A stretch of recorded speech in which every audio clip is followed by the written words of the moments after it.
It's always in a bad posture. Good one. Nice. You hit your head, your back too hard, man. Let go a little smoother. Imagine that if you're doing that right there on this. If you fall like that, my man, you're gonna get hurt. Okay, you don't want that. What was the motive behind doing a full-scale start-to-finish BJJ program online?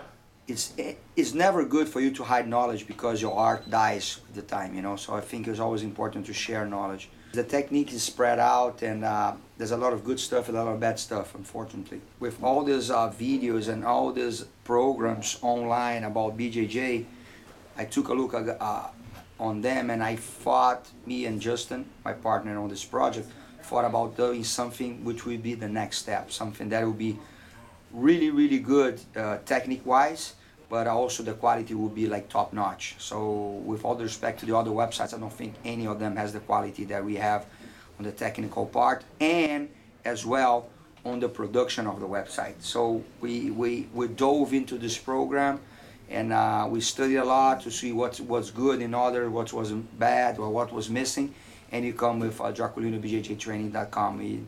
I'm really, really proud of the results. All the feedback so far are being great, and it was like really, really good that the result came out like that. How much do you think the use of BJJ and mixed martial arts has changed since the early days of MMA when there were less rules? It changed a lot, you know, because in the past there wasn't like basically any rules, and there was no time limit. And the strategy that you do on a situation like that is totally different than a strategy that you do on a fight, or 3-minute or 5-minute rounds, or even 10-minute rounds. Whenever you know there's a time limit, sometimes a lot of people do enough to survive and to win by points on this time limit. But if people say, okay, you're just gonna win if you really knock the guy out or submit him, or if the guy gives up, there's no time limit. So this changes completely the mindset. You know what I mean? So, and of course, the way the fighters fight nowadays is different according to these new rules, you know. Jiu-Jitsu applies really well for a no rules and a no time limit fight, because you can take your time, you can let the opponent, if he's stronger than you, to get tired enough to make a mistake, and then you can capitalize that mistake. Without time limit as well, the guy has to come and try to win, you know, because I mean, he cannot just do a strategy to survive a round, or just to avoid being taken down and not go and fight you on the ground or anything like that.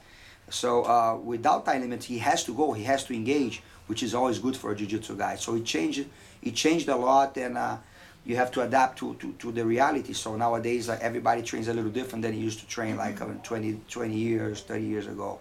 Who do you feel has the best jiu-jitsu for MMA currently? Oh man, there's a lot of people who are doing great out there on the arena.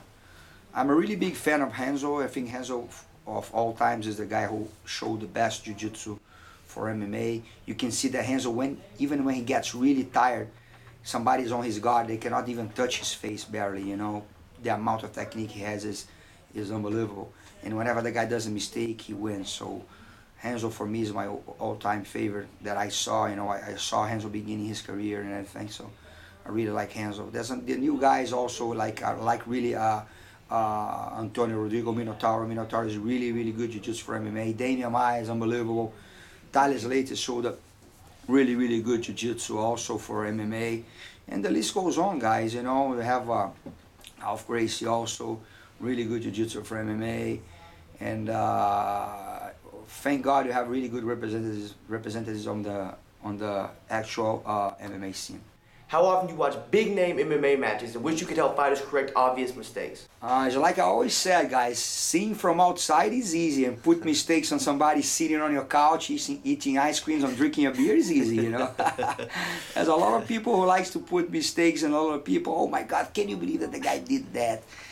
I mean, we see a lot of mistakes. If you see any fight, every fight that you see on TV, you're gonna see people doing mistakes, because we are human beings make mistakes. If it was a bunch of robots fighting, there's gonna be only draws, because people wouldn't make any mistakes.